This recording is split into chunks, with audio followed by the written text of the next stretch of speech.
You know, we each will have a very unique answer on this, so we'll do each a quick answer. Your top recommendations. And how much do they cost? I don't have any one specific recommendation. I think you can have a great education anywhere. Yeah. For me, it was about finding a specific person I wanted to study with. So before I ever went to college, while I was in high school, I was looking at like summer festivals that had reputable teachers, and I was kind of feeling people out and building a personal relationship in advance before I even went to audition.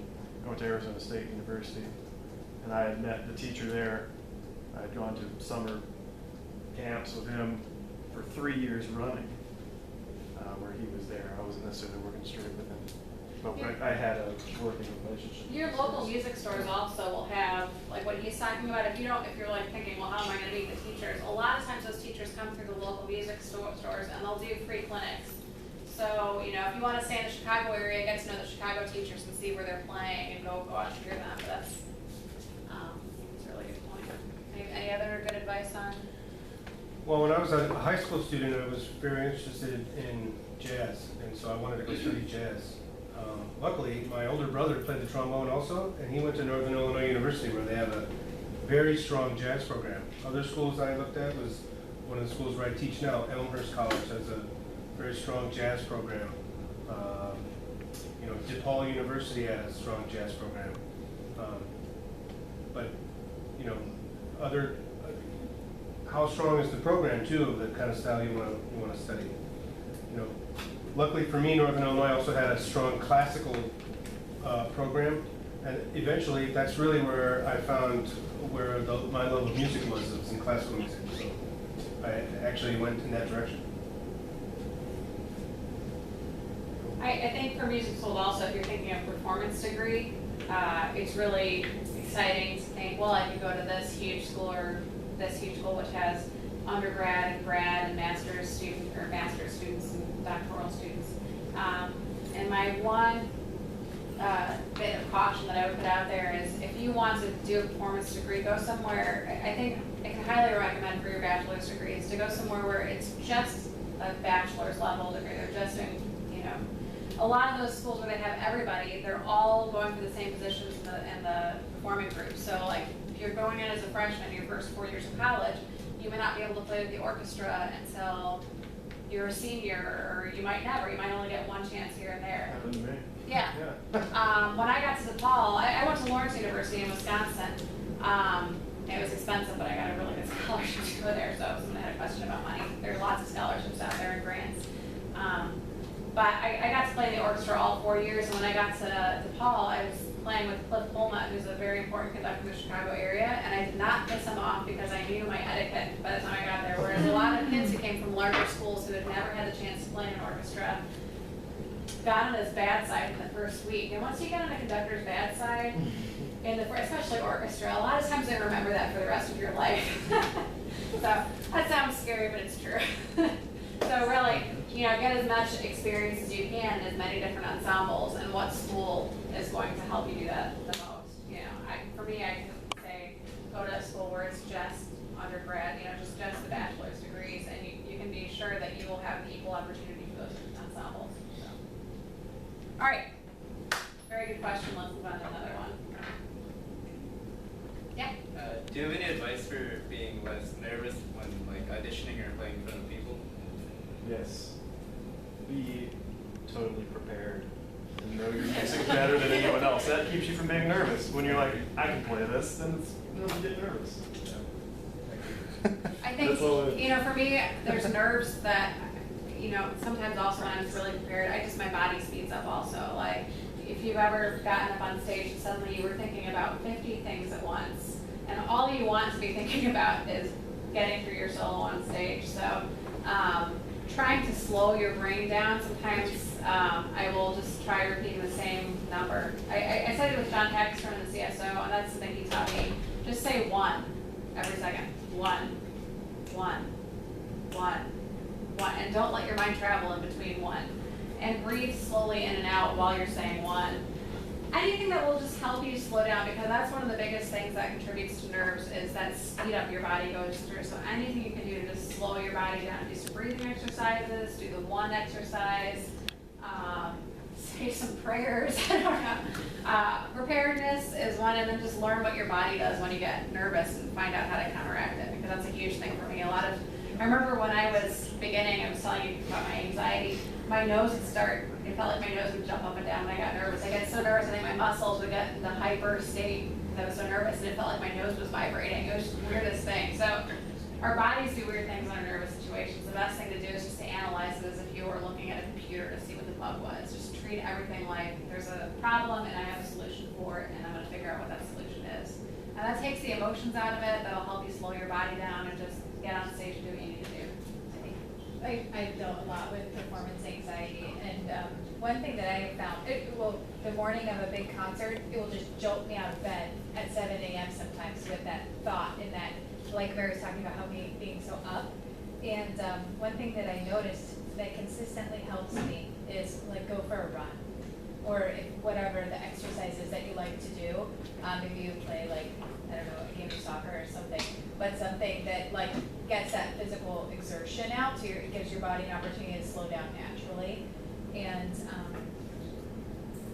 also, when you get on stage, try to find a spot that's below the horizon and just keep your eyes on that, so that you're really, when you get on stage, you give your body a chance to really focus before you start. Like down in the audience somewhere? Somewhere like below where the horizon would be, yeah. Cool. It could even be like on your music stand, or like on the floor on your music stand, or like a little speck in the wood floor, something. Just put your eyes on it. Good question. Yeah, that's a great question. I think of that. Do you guys get nervous when you get on the marching field? First. Okay. First time, and then after that. Yeah. I've seen you guys, well, not you, but so many marching bands in championship. It just seems you guys get out there and you're so solid, it's like nothing will faze you. So it's hard to imagine you guys getting nervous. But just really understanding what you're doing, what's happening in your body, and learning what's gonna be the best way to calm that down. Another way, I don't think of it as anxiety, I think of it as excitement. So it's like you're getting ready to ride the scariest roller coaster of your life, and you're really scared and your heart's pounding, and then like the moment you get off the ride, you're like, I want to do that again. That's what performing should be like. Yes. I do not do that. It's not. All right, another question. Yes. Obviously, you all, sound so great and have been doing this for so long. So thank you once again for doing this. But obviously, you were all in high school band at one point.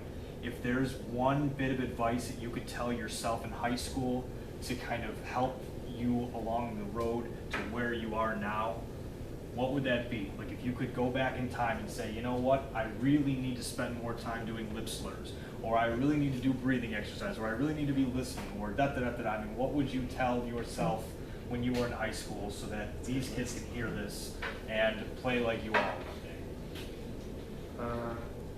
Know all your major and minor scales. Yeah, record yourself Yeah. and listen to yourself. Yeah, that's Listen true. to yourself. A lot of times, as he was saying some of those things, I thought about, I did a lot of lip slurs when I was in high school, and I did my scales, and but you know what? I never really listened to this side of the trombone. I listened to this side of the trombone and this side, and so we have to make a connection between what we hear in our head and what's actually coming out of the bell. So record yourself when you practice, and then listen to it. It's easier now than ever to record yourself. Yeah. Phone, anything. Yeah. Like when I was in high school, we didn't have any kind of recording equipment. Cassette tapes. Cassette tapes. True Yeah. story. I mean, we just didn't really do that. It wasn't well known as a student to do that. And as you get into a college music program, that's all they tell you to do. Record yourself, listen to it. Record yourself, record yourself. That way you really know what you sound like. And then you can work at fixing it. I'd say practice a lot and find a way to make practice enjoyable and practice in a disciplined way. Don't just practice the crap that you already sound really awesome on. And also, don't let someone else set your expectation for the kind of player that you are. Don't let someone say to you, oh, you're a really good low horn player, or you play low notes really well. Demand that you also play high notes really well too, and don't let someone else say that you're only good at one thing. I wish I had not been as emotional about my playing. It really, for me, it's not like, did I laugh at myself, did I cry? No, it's like you pick up the horn and you start playing, you're like, oh, I feel great today, or I feel bad, we're bad today. I just was so stuck on how I felt when I was playing that I think it really delayed my improvement. And it wasn't until I learned to say, okay, this is what I need to do today, and this is what I'm going to do to get there. You know, like now I call this a diagnostic. I don't, when my warm up is just a checklist of things that I'm going to check in on my playing in the morning. So I'm not deciding if I'm feeling good today. I'm seeing where my weaker points of the day are going to be, and in that 5-10 minute diagnostic I'm doing, I'm fixing the problems that I'm seeing so I can have a healthy day of playing. Whereas when I was younger, I used to pick up my horn and I'd go through my warm up, and sometimes like there was a couple of years where I was warming up for 45 minutes, starting at like 7 in the morning. It was ridiculous. And I feel like I wasted a lot of time in those days just playing my trumpet until I felt good, but not having a specific reason behind it. So I wish I learned more to take control of that part of my playing and not just depend on whether I felt good or not. Actually learn about how to make that better. So I think that's about it for time. I'll start heading downstairs. I really appreciate you guys taking the time to work with us today. I will be checking in the future to see how all the mouthpieces are going. The mouthpieces you have, you can keep. Those of you that didn't get a mouthpiece, I think there's 2 of you. I will send those to your band director and you can distribute them. Hopefully they'll be here in about a couple days, a week. And then we'll be around for another couple hours, so feel free to talk to us or ask any questions. Alliance Brassman has a web page and Facebook, so if you ever want to talk to us or ask us anything or see where we're playing in the future, you can like us on Facebook. Please check like out our us, website. Alliance Brass. We do beg for friends, please. Other than that, have a great lunch, have a great rehearsal.